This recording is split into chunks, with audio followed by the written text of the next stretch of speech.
ya jama'in amma ba'd. Langkah yang pertama dan yang paling utama, marilah kita panjatkan puji syukur kita atas kehadirat Allah Subhanahu wa taala yang telah memberikan kita beribu-ribu nikmat, di antaranya nikmat kesehatan dan kesempatan sehingga kita dapat berkumpul di dalam kelas yang sama-sama kita cintai ini. Langkah yang kedua, salawat bertambahkan salam ke junjungan kita Nabi besar Muhammad SAW yang berlapaskan Allahumma sholli ala Sayyidina Muhammad wa ala ali Sayyidina Muhammad. Baiklah, mungkin langsung saja di sini kami pemakalah ingin mempresentasikan judul makalah kami yang berjudul Sejarah Nabi Muhammad SAW yang akan disampaikan oleh rekan saya yaitu Teresa Amelia. Pada rekan saya persilakan. Baik, di sini saya akan membacakan sejarah Nabi Muhammad. Pendahuluan. Latar belakang masalah. Sejarah kehidupan tokoh-tokoh besar dunia merupakan hal-hal yang sangat menarik untuk diperhatikan dan dicermati. Tidak sedikit hal positif yang dapat muncul ketika seseorang menelusuri sejarah kehidupan figur-figur besar yang sudah meninggal ataupun yang masih hidup.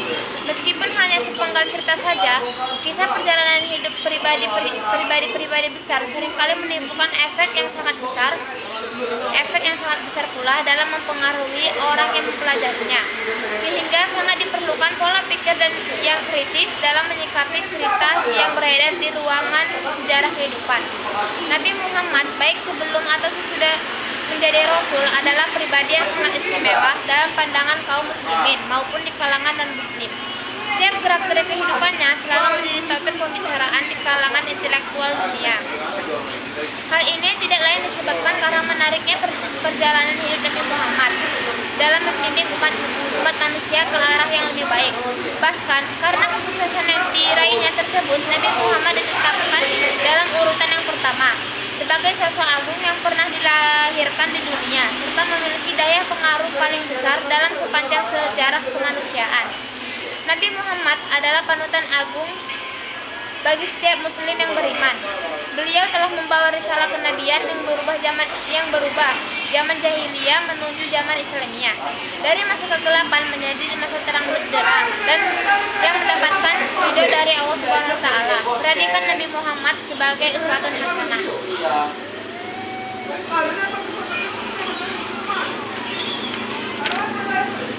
Bab 2. Pembahasan secara hidup Rasulullah. Prakerasulan Muhammad Shallallahu Alaihi Wasallam. 1. Kelahiran Muhammad. Sekitar tahun 570 Masehi, Mekah adalah sebuah kota yang sangat penting dan terkenal di antara kota-kota negeri Arab, baik karena tradisinya ataupun karena letaknya. Kota ini dilalui jalur perdagangan yang ramai berhubungan Yaman di selatan dan Syria di utara. Dengan adanya Ka'bah di tengah kota, Mekah menjadi pusat keagamaan Arab. Di dalamnya terdapat 360 berhala, mengelilingi berhala utama Hubal.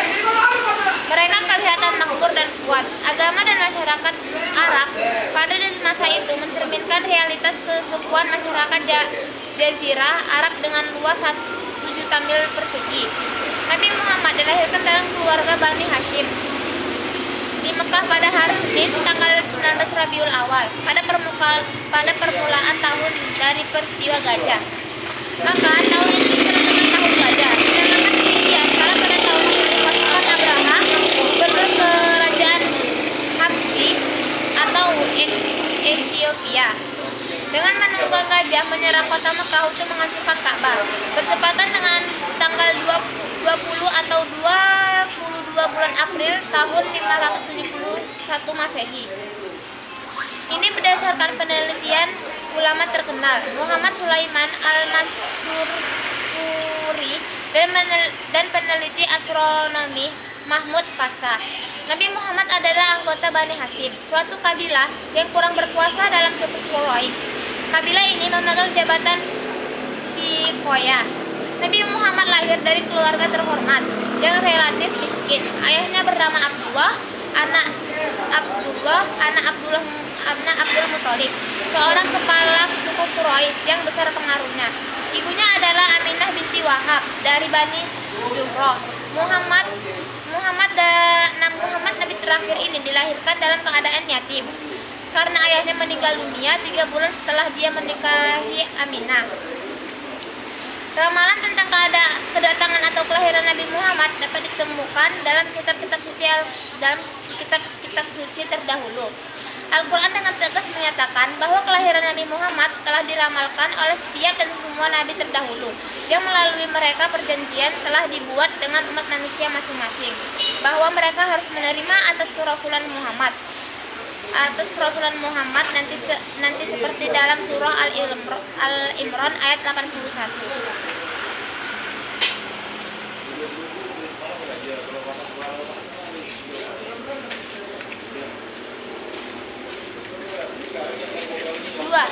Masa kanak-kanak Nabi Muhammad. Tidak lama setelah kelahirannya, Nabi Muhammad diserahkan kepada Suwaibah, budak perempuan pamannya, Abu Lahab, yang pernah menyusui Hamzah. Meskipun diasuh oleh ayahnya, beberapa hari Nabi tetap menyimpan rasa kekeluargaan yang mendalam dan selalu menghormatinya. Nabi selanjutnya dipercayakan kepada Halimah, seorang wanita Badui dari suku Bani Sa'ad. Bayi tersebut diasuhnya dengan hati-hati dan penuh kasih sayang dan tumbuh menjadi anak yang sehat dan kekar. Pada usia 5 tahun, Nabi dikembalikan Halimah kepada tanggung jawab ibunya. Sejumlah hadis menceritakan bahwa kehidupan Halimah dan keluarganya banyak dianugerahi nasib baik terus-menerus ketika Muhammad kecil hidup di bawah asuhannya. Halimah menyayangi baginda Rasulullah seperti menyayangi anak sendiri, penuh kasih sayang dan cinta. Namun karena banyak kejadian yang luar biasa sehingga takut akan terjadi hal-hal yang tidak baik, sehingga dikembalikanlah Rasulullah kepada keluarga beliau. Muhammad Shallallahu Alaihi Wasallam kira-kira berusia 6 tahun, di mana tak kalah asik bermain-main dengan teman-teman beliau. Teman-teman beliau gembira saat ayah-ayah mereka pulang. Namun Rasulullah pulang dengan tangisan menemui ibunda beliau. Seraya berkata, "Wahai ibunda, mana ayah?" Ibunda beliau terharu tanpa jawaban yang pasti, sehingga dalam ketidakmampuan atas jawaban tersebut. Hingga suatu ketika ibunda beliau mengajak baginda Nabi Muhammad pergi ke kota tempat ayah beliau dimakamkan.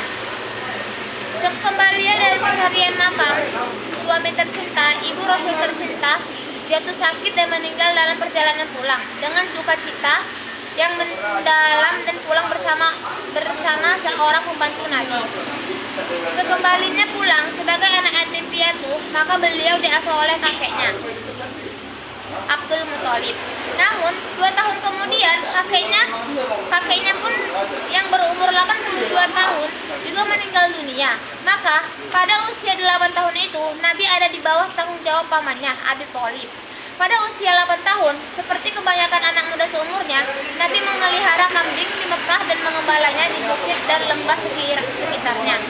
Pekerjaan pengembala sekawanan domba itu cocok bagi perangkai orang yang bijaksana dan perenung seperti Muhammad. Ketika beliau memperhatikan segerombolan domba, perhatiannya akan tergerak oleh tanda-tanda kekuatan gaib yang tersebar di sekelilingnya. 3. Masa remaja Nabi Muhammad SAW. Diriwayatkan bahwa ketika berusia 12 tahun, Muhammad menyertai pamannya Abu Thalib dalam berdagang menuju Syria. Cepat kemudian beliau berjumpa dengan seorang pendeta yang dalam berbagai riwayat disebutkan bernama Bahira. Meskipun beliau merupakan satu-satunya nabi dalam sejarah yang kisah hidupnya dikenal luas, masa-masa awal kehidupan Muhammad tidak banyak diketahui. Muhammad besar bersama kehidupan suku Quraisy Mekah, dan hari-hari yang dilaluinya penuh dengan pengalaman yang sangat berharga.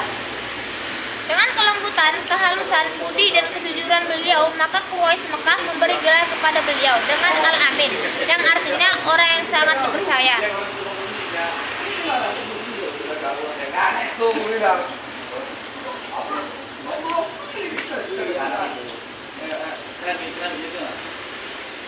Pada usia 30 tahun, Muhammad sebagai tanda kecerdasan yang bijaksananya beliau, Nabi mampu mendamaikan perselisihan kecil yang muncul di tengah-tengah suku Quraisy yang sedang melakukan renovasi Ka'bah. Mereka mempersoalkan menempatkan posisi Hajar Aswad di Ka'bah, beliau membagi tugas kepada mereka dengan teknik dan strategi yang sangat adil dan melegakan hati mereka. Pada masa mudanya, beliau telah menjadi pengusaha sukses dan hidup berkecukupan dari hasil usahanya. Kemudian, pada usia 25 tahun, beliau menikah dengan pemodal besar Arab dan janda kaya Mekah, Khadijah binti Khuwailid yang telah berusia 40 tahun. Adapun istri-istri Nabi Muhammad berjumlah 11 orang, yaitu yang pertama Khadijah binti Khuwailid, yang kedua Saudah binti Jam'ah, yang ketiga Aisyah binti Abu Bakar, yang keempat Hafsah binti Umar, yang kelima Hindun Ummu Salamah binti Abu Umayyah, yang keenam Ramlah Ummu Habibah binti Abu Sufyan, yang ketujuh Zainab binti Jahshin, yang kedelapan Zainab binti Ujaimah, yang kesembilan Maimunah binti Al-Harth Al-Hilaliyah, yang kesepuluh Juwairiyah binti Al-Harith, yang ke-11 Sofiyah binti Huyai. Dari 11 istri Nabi ini yang wafat saat Nabi masih hidup adalah 2 orang, yaitu Khadijah dan Zainab binti Huzaimah. Sedangkan istri Nabi yang 9 orang masih hidup saat Nabi wafat. Istri Nabi yang tersebut disebut dengan Ummul Mu'miniyah, artinya ibu orang-orang beriman. Mereka banyak menolong menyebarkan agama Islam di kalangan kaum ibu Nabi Muhammad, mempunyai 7 orang anak, 3 laki-laki dan 4 perempuan, yaitu Qasim, Abdullah, Zainab, Ibrahim, Ummu Kalsum, Ruqayyah, Fatimah.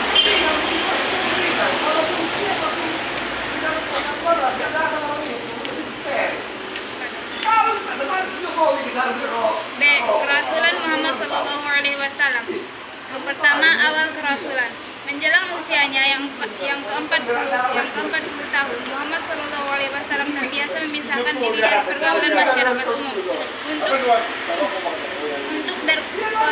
berkontemplasi di Gua Hiro, beberapa kilometer dari utara Mekah. Di gua tersebut Nabi mula-mula hanya berjam-jam saja, kemudian berhari-hari bertafakur. Pada tanggal 17 Ramadan tahun 611 Masehi, Muhammad SAW mendapatkan wahyu pertama dari Allah melalui malaikat Jibril. Pada saat beliau tidur dan terbangun dengan tiba-tiba pada malam itu di gua bernama Hiro. Dalam ketakutan yang luar biasa,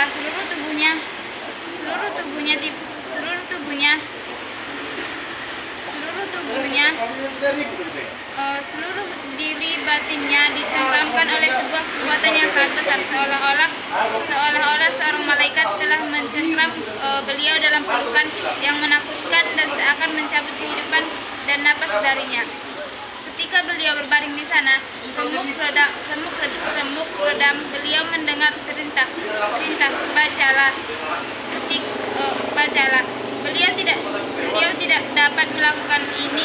Beliau bukan penyair terdidik, bukan peramal, bukan penyair dengan 1000 kalimat yang tersusun dengan baik yang siap di bibir beliau. Ketika itu beliau protes bahwa beliau adalah malaikat itu merangkulnya lagi dengan kekuatan yang begitu rupa. Hingga turunlah ayat yang pertama sampai kelima dalam surah Al-Alaq, yang artinya, bacalah dengan menyebut nama Tuhanmu yang menciptakan. Dia telah menciptakan manusia dari segumpal darah. Yang tiga, bacalah, dan Tuhanmu lah yang maha pemurah, yang mengajar manusia dengan perantaraan kalam. Dia mengajar kepada manusia yang tidak diketahuinya. Dia merasa ketakutan karena belum pernah mendengar dan mengalaminya. Dengan turunnya wahyu yang pertama itu, berarti Muhammad SAW telah dipilih Allah sebagai nabi dalam wahyu pertama ini. Dia belum diperintahkan untuk menyuruh manusia kepada suatu agama. Peristiwa turunnya wahyu itu menandakan telah diangkatnya Muhammad SAW sebagai seorang nabi. Penerimaan wahyu di tanah Arab. Malam terjadinya peristiwa itu kemudian dikenal sebagai malam penuh keagungan atau Laila Al-Qadar. Dan menurut sebagian riwayat terjadi menjelang akhir bulan Ramadan setelah wahyu pertama turun yang menandai masa awal kenabian berlangsung pada masa kekosongan atau masa jeda atau fatrah. Ketika hati Nabi Muhammad SAW diliputi kegelisahan yang sangat merasakan beban emosi yang menghimpit, ia pulang ke rumah dengan perasaan was-was dan meminta istrinya untuk menyelimutinya. Saat itulah turun wahyu yang kedua yang berbunyi, "Wahai kau yang berselimut, bangkit dan berilah peringatan." Dan seterusnya, yaitu surah Al-Muddatsir ayat 1 sampai 7. Wahyu yang telah dan kemudian tersusun panjang hidup Muhammad SAW muncul dalam bentuk suara-suara yang berbeda-beda, tapi pada periode akhir kenabiannya Yang kedua, pertengahan kerasulan. Setelah beberapa lama dakwah Nabi Muhammad SAW tersebut dilaksanakan secara individual, turunlah perintah agar Nabi menjalankan dakwah secara terbuka. Mula-mula beliau mengundang dan menyeru kerabat karibnya dan Bani Abdul Muthalib. Beliau mengatakan di tengah-tengah mereka, "Saya tidak melihat seorang pun di kalangan Arab yang dapat membawa suatu ke tengah-tengah mereka lebih baik daripada apa yang saya bawa kepada kalian. Membawakan kepada kalian dunia dan akhirat yang terbaik. Tuhan memerintahkan saya mengajak kalian semua. Siapakah di antara kalian yang mau mendukung saya dalam hal ini?" Mereka semua menolak kecuali Ali bin Abi Thalib. Pada permulaan dakwah ini, orang-orang yang pertama menerima dakwah Nabi yaitu dengan masuk Islam adalah dari pihak laki-laki dewasa adalah Abu Bakar As-Siddiq, dari pihak perempuan adalah istri Nabi Muhammad SAW yaitu Khadijah. Dan dari pihak anak-anak adalah Ali bin Abi Thalib radhiyallahu anhu. Dalam memulai dakwah Nabi banyak mendapat halangan dari pihak kafir Quraisy Mekah dan berbagai bujuk rayu yang dilakukan kaum Quraisy untuk memberhentikan dakwah Nabi. Tindakan kekerasan secara fisik yang sebelumnya sudah dilakukan. Dalam memulai dakwah Nabi banyak mendapat halangan dari pihak kafir Quraisy Mekah dan berbagai bujuk rayu yang dilakukan kaum Quraisy untuk menghentikan dakwah Nabi gagal. Tindakan kekerasan secara fisik yang sebelumnya sudah dilakukan semakin ditingkatkan. Kecaman yang dilakukan oleh penduduk Mekah terhadap kaum muslimin itu mendorong Nabi Muhammad SAW untuk mengungsikan sahabat-sahabatnya keluar Mekah. Pada tahun kelima kerasulannya, Nabi menetapkan Habsyah atau Ethiopia sebagai negeri tempat pengungsian.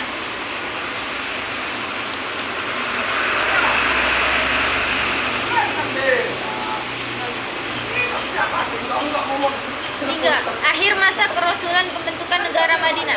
Setelah tiba dan diterima penduduk Yatsrib Madinah, Nabi Muhammad SAW resmi sebagai pemimpin penduduk kota itu. Babak baru dalam sejarah Islam pun dimulai.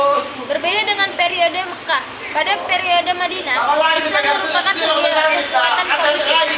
Ajaran Islam yang berkenaan dengan kehidupan masyarakat banyak turun di Madinah. Nabi Muhammad SAW mempunyai kedudukan bukan saja sebagai kepala agama, tetapi juga sebagai kepala negara. Dengan kata lain, dalam diri Nabi terkumpul dua kekuasaan spiritual dan kekuasaan duniawi. Kedudukannya sebagai Rasul secara otomatis merupakan kepala negara. Dengan terbentuknya negara Madinah, Islam makin bertambah kuat. Perkembangan Islam yang pesat itu membuat orang-orang Mekah dan musuh-musuh Islam lainnya menjadi risau. Kerisauan ini akan mendorong orang-orang Quraisy berbuat apa saja untuk menghadapi kemungkinan gangguan dari musuh Nabi sebagai kepala pemerintahan, mengatur siasat dan membentuk pasukan tentara. Umat Islam diizinkan berperang dengan dua alasan: untuk mempertahankan diri dan melindungi hak miliknya, dan menjaga keselamatan dalam penyebaran kepercayaan dan mempertahankannya dari orang-orang yang menghalanginya. Dalam sejarah Madinah ini memang banyak terjadi peperangan sebagai upaya kaum muslimin mempertahankan diri dari serangan musuh. Nabi sendiri di awal pemerintahannya mengadakan beberapa ekspedisi ke luar kota sebagai aksi siaga, melatih kemampuan calon pasukan yang memang mutlak diperlakukan untuk melindungi dan mempertahankan negara yang baru dibentuk. Perjanjian damai dengan berbagai kabilah di sekitar Madinah juga diadakan dengan maksud memperkuat kedudukan Madinah pada tahun 9 dan 10 Hijriah, 630 sampai 632 Masehi. Banyak suku dari pelosok Arab mengutus delegasinya kepada Nabi Muhammad SAW, menyatakan ketundukannya mereka. Masuknya orang Mekah ke dalam agama Islam rupanya mempunyai pengaruh yang amat besar pada penduduk padang pasir yang liar itu. Tahun itu disebut dengan tahun perutusan. Persatuan bangsa Arab telah terwujud. Peperangan antara suku yang berlangsung sebelumnya telah berubah menjadi persaudaraan seagama. Setelah itu Nabi Muhammad SAW segera kembali ke Madinah.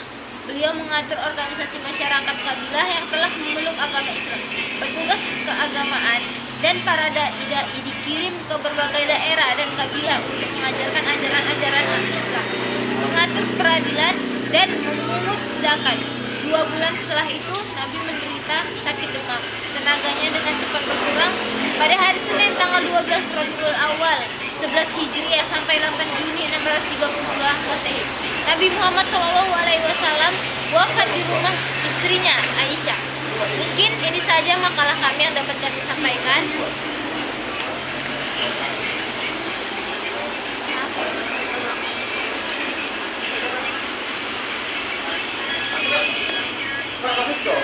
Akhirannya, penutup, kesimpulannya dari perjalanan sejarah Nabi ini dapat disimpulkan bahwa Nabi Muhammad SAW di samping sebagai pemimpin agama juga seorang negarawan, pemimpin politik dan administrasi yang cakap. Hanya dalam waktu 11 tahun menjadi pemimpin politik, beliau berhasil menundukkan seluruh jazirah Arab ke dalam kekuasaannya. Kita dapat membagi masa dakwah Muhammad SAW menjadi 2 periode. Yang satu berbeda secara total dengan yang lainnya, yaitu 1. Periode Mekah berjalan kira-kira 13 tahun. 2. Periode Madinah berjalan selama 10 tahun penuh. Setiap periode memiliki tahapan-tahapan sendiri dengan kekhususannya masing-masing. Periode Mekah dapat dibagi menjadi 3 tahapan, yaitu 1. Tahapan dakwah secara sembunyi-sembunyi yang berjalan selama 3 tahun. 2. Tahapan dakwah secara terang-terangan di tengah penduduk Mekah.